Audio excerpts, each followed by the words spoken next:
Alrighty, so I think we've covered a lot of really, really good things today. I think as far as where we're at with your treatment, um, concerning your lung carcinoma, I think we're at a good place right now. I think we're going to continue current therapy with your chemo treatments as well as keeping up with your radiation therapy and just kind of keep checking back in on it. I know one of the concerns today, though, was that especially since starting this new chemotherapeutic treatment, you have been having a lot of issues with constipation.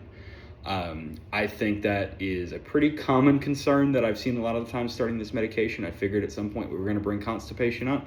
So I think it's fair enough. Let's go ahead and talk about some options to kind of help you out. Okay. Yeah, so a lot of the times we do try and approach constipation, especially in the presence of chemotherapy, with medications, but I think it is most appropriate to start with some lifestyle interventions. And then I think we'll have some of those options as far as some medicines to kind of help on the back burner or in conjunction with those modifications. I know one of the biggest issues with your medication right now is you have a lot of nausea. That can make it really, really hard to want to drink water or kind of keep up with foods that maybe have a lot of fiber in them. Can kind of make your stomach pretty sensitive overall as far as just the things that you're eating, the amount you're able to drink, and things like that. I think the biggest two things that we can do from a non-medical standpoint to kind of help with that constipation is trying increasing your water intake. Like I said, I know with your medicine that nausea can kind of make it hard, and I think that's something we can also treat in conjunction with the constipation. So we can approach it from that angle too. But I think the biggest thing is we need to increase your water intake. A lot of the times, inadequate water intake and dehydration is going to contribute a lot to your ability to have a bowel movement. Your bowels use a lot of water to try and keep stool moving. So I think increasing your water intake is going to be really important. How much water do you think you're drinking every day? Okay, so about 2 or 3 glasses of water. That's not bad. Some water's better than none.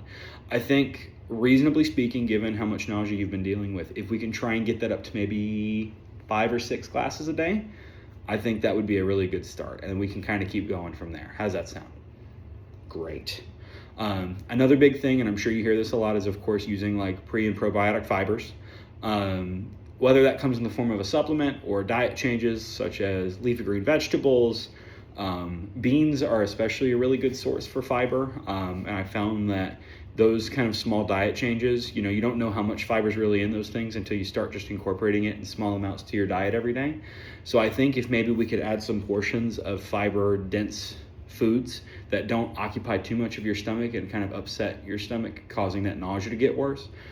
So like I said, small portions of beans, leafy green vegetables, things like asparagus, leafy lettuce, spinach, again, beans, lentils, quinoa, things like that. I think that would be like in small portions, we could move in that direction of getting you to a better place as far as keeping your bowel movements pretty regular. Awesome. I'm glad that we're kind of on the same page with it. As far as medications that we can give, my first line is always to go with the least aggressive forms of anti-constipation medication. So the two medicines that we mainly look at when we're kind of starting out this whole journey is Miralax and a medicine called Colace. So they're two different medicines, but they work in a similar fashion as far as bringing water into the bowel to try and kind of keep things moving.